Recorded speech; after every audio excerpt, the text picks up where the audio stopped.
Give a big round of applause, student. See now, interesting things.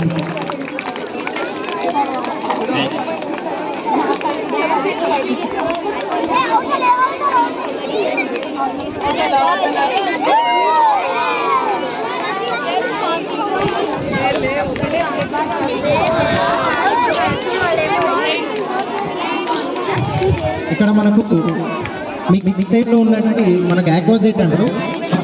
Right సైడ్లో ఉన్నది normal jet. ఇక్కడ మనకు left సైడ్లో ఉన్నది ఆక్వా జెట్. ఆ ఒక్క జెట్తో మనం అక్కడ స్ప్రే తీసుకోవచ్చు అండ్ జెట్ తీసుకోవచ్చు. ఓకే, అక్కడ రైట్ సైడ్లో ఉన్నది ఆక్వా జెట్, దాంట్లో ఓన్లీ జెట్ మాత్రమే వస్తుంది. ఇక్కడ లెఫ్ట్ సైడ్లో ఉన్నది ఆక్వా జెట్ అంటారు. ఇక్కడ ఎట్ ఏ టైం ఆ జెట్తో స్ప్రే చేయొచ్చు అండ్ జెట్ చేయొచ్చు.